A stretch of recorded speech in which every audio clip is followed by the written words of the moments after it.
Bonjour à tous. Je remercie la commission scientifique de m'avoir donné ce challenge de contrer Alain Cariou sur ce thème donc de coronarographie immédiate et systématique. Les deux termes sont importants à prendre en compte. Alors, je n'ai pas de conflit d'intérêts, sauf peut-être avec Alain Cariou, parce que c'est un professionnel que j'apprécie beaucoup. C'est à la fois pour ses qualités professionnelles et ses qualités humaines. Alors, je suis embêtée parce que là, il a essayé de vous démontrer quelque chose avec une mauvaise foi assez redoutable, puisqu'il vous a montré les études positives, mais pas tellement les études négatives, et donc je vais vous démontrer le contraire.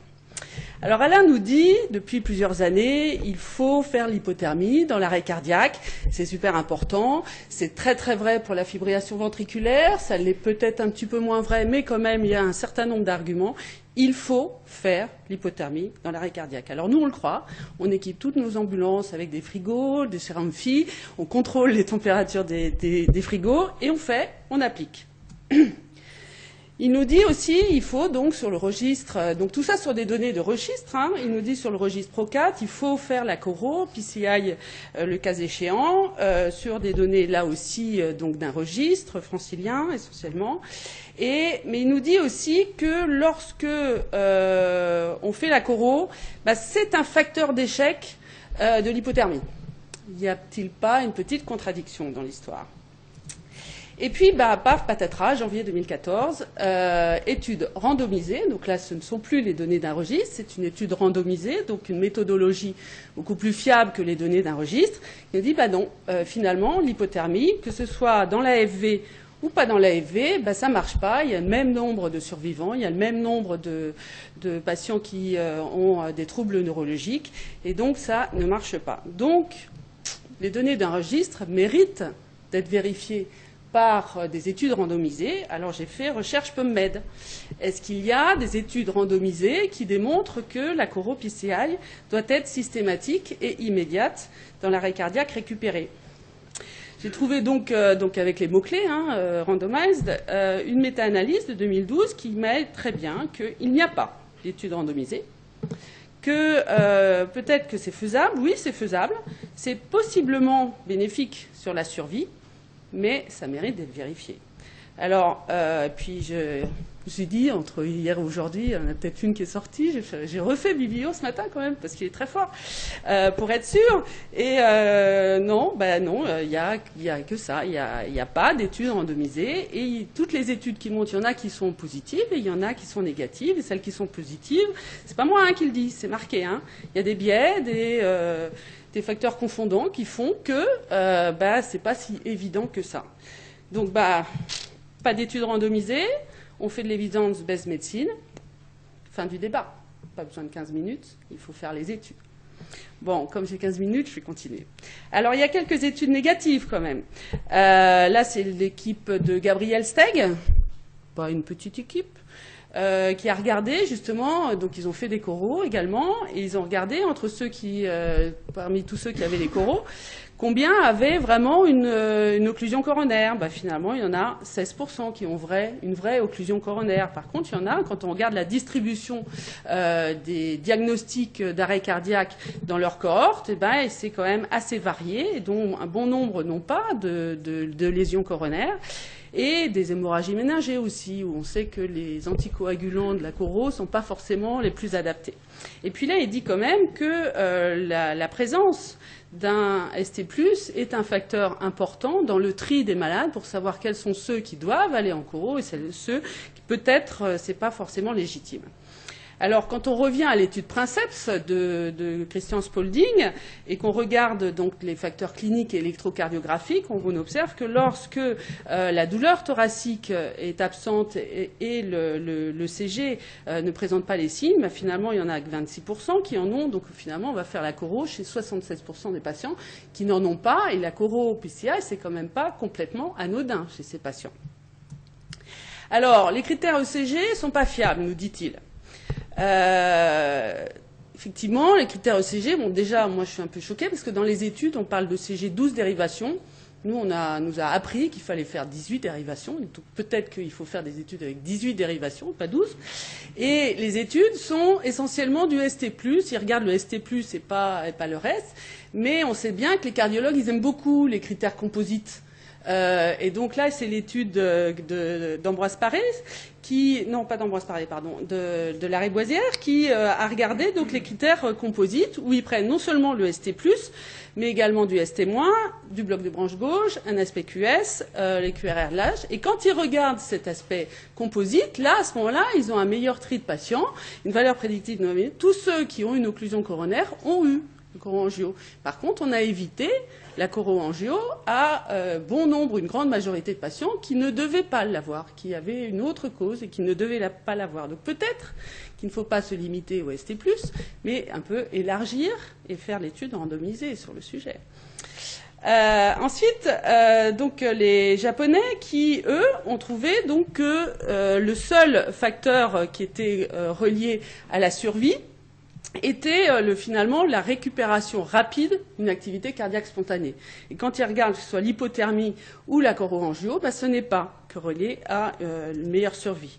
De même pour le pronostic neurologique. Le seul facteur vraiment qui est important, c'est la rapidité de récupération d'une activité cardiaque spontanée. La PCI n'était pas reliée à une amélioration du pronostic. Pareil chez les Danois. Ils ont dans une cohorte, toujours des cohortes prospectives observationnelles, que la PCI n'était pas reliée à une amélioration de la survie. Les seuls critères qui sont reliés à une amélioration de la survie et bon pronostic, c'est les 3-4 premiers maillons de la chaîne de survie. Et c'est la problématique principale, c'est les 3-4 premiers maillons de la chaîne de survie. Alors, coronarographie systématique. Là, on a une étude d'Ambroise Paré qui nous dit systématique, sûrement. Mais bon, chez les vieux, il faut voir.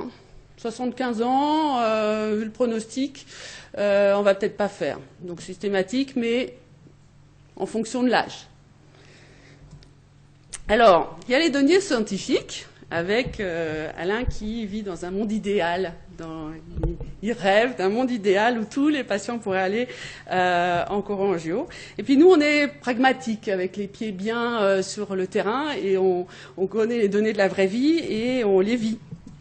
Alors, j'ai essayé d'avoir les résultats du registre REAC, et je remercie Hervé Hubert et Pierre-Yves Guignot de m'avoir donné les données préliminaires. Donc, le registre REAC, c'est un registre donc national, soutenu par toutes les sociétés savantes impliquées, de plus de 20 000 arrêts cardiaques pris en charge en préhospitalier par les SMUR français.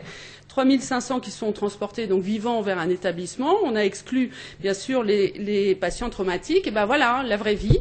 C'est 28% de patients qui vont direct en coro. Alors peut-être qu'on fait mal. Peut-être qu'il faut augmenter ce taux. Et c'est pour l'instant que 28%. Alors c'est vrai que quand on regarde les résultats, Alain va vous dire, voilà, il faut faire. Il faut faire, il y a plus de vivants, il y a plus de vivants sortis de réa, le pronostic neurologique est nettement meilleur. Oui, il n'y a pas photo, il faut faire. Mais quand on regarde les populations, puisque c'est un registre, ce n'est pas randomisé. Alors, on voit qu'ils sont plus jeunes, les pompiers sont arrivés plus vite, c'est plus souvent du lieu public, moins du domicile, que la RCP immédiate a été initiée plus tôt, qu'ils sont plus souvent en fibrillation ventriculaire. On connaît la probabilité pronostique bien meilleure de la fibrillation ventriculaire. Qu'il y en a beaucoup plus qui ont récupéré une activité cardiaque spontanée avant l'arrivée du SMUR. C'est un point fort dans le pronostic. Qu'ils ont été plus choqués. Tous ces critères-là sont bien sûr les critères des 3 premiers maillons de la chaîne de survie. Ils n'ont clairement pas le même pronostic à la base. Ce n'est pas les mêmes populations.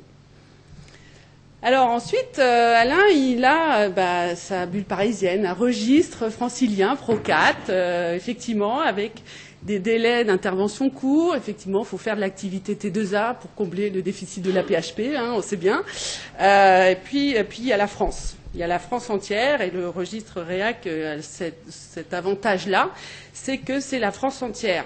Et parfois, pour aller en coro, il faut 45 minutes, 1 heure dans la Creuse, pour avoir accès. Alors que vous pouvez avoir accès à une réanimation de qualité peut-être un peu plus proche. Et il nous dit, on a les mêmes diapos, marrant, hein, pas toujours les mêmes interprétations, on a les mêmes diapos, que le pronostic de l'arrêt cardiaque, c'est pas que le cœur, c'est aussi le cerveau. Et le cerveau, il est très dépendant de la qualité de la réanimation initiale, toute initiale, et qu'il va falloir donc s'occuper d'un certain nombre de choses, l'hémodynamique, tout ça. Et d'ailleurs, il nous le dit, j'ai repiqué sa diapo. Certes, les décès précoces, c'est le cœur, mais les décès tardifs, c'est le cerveau. Et que si on n'améliore pas correctement la pression de perfusion cérébrale, la pression de perfusion des organes, il vous l'a dit, on est mauvais, on a une mortalité élevée. Alors, il va falloir s'occuper donc d'une qualité de ventilation efficace, donc des bons respirateurs, contrôler les gaz du sang pour assurer pas d'hyperoxie, pas d'hypoxie, une normocapnie. Il va falloir optimiser l'hémodynamique. Et on sait bien, donc 1 heure de trajet pour aller en coro avec une pression non invasive chez un patient sous catécholamine, hypotendu, en post-arrêt cardiaque, connaît la fiabilité de la pression non invasive sur nos routes françaises. Donc il va falloir mettre la pression invasive, le cathé central. Alors on sait faire, hein, on sait faire en pro-hospitalier. On l'a fait. Et lui, il nous dit d'ailleurs, Alain Cariou, qu'il faut restaurer une hémodynamique dans les 30 minutes. Hein. Alors oui, on peut mettre une pression artérielle invasive en pro-hospitalier. On l'a fait, on sait faire, on peut faire, mais faut-il le faire ? Alors, on l'avait fait en pro-hospitalier, même dans l'arrêt cardiaque non récupéré, on avait posé des artères pour regarder l'efficacité de la planche à masser avant et après planche. Effectivement, quand on met une pression invasive, on monitore mieux la pression artérielle, on voit que la qualité de massage permet d'augmenter la pression artérielle diastolique. Bien. Est-ce qu'il faut faire, est-ce qu'on peut faire oui? Est-ce qu'il faut mettre des pressions artérielles invasives chez tous les patients en arrêt cardiaque en SMUR? Vous me le direz. Il faut contrôler l'hémoglobine, il faut contrôler le iono, ça peut être une hypercalémie, hein, l'arrêt cardiaque, c'est pas forcément le cœur. Donc voilà. Et puis parfois, c'est pas le cœur, l'arrêt cardiaque, ça peut être autre chose. Et l'action systématique, la décision médicale systématique, c'est du sous-cortical. C'est antinomique de la réflexion médicale. Or, Alain, comme moi, on a fait 11 ans d'études, plein de DU, plein de formations diverses. Nous a appris à raisonner sur la sémiologie clinique, sur la probabilité diagnostique, sur la balance bénéfice-risque. On nous a appris à réfléchir sur des données cliniques pour prendre les bonnes décisions thérapeutiques. Or, l'action systématique, la décision systématique est antinomique de cette réflexion médicale. Et puis, je terminerai sur ce point, c'est que et Alain et toutes les études nous démontrent que le principal point de survie, c'est les 3 premiers maillons de survie. On peut se concentrer sur le H du bout de chaîne. Avec tous nos maigres budgets, on peut tout mettre sur le H du bout de chaîne. Sauf que l'on sait que, et d'ailleurs il nous le dit, hein, que tous les facteurs qui sont liés à la survie, c'est la rapidité d'obtention d'une activité cardiaque spontanée.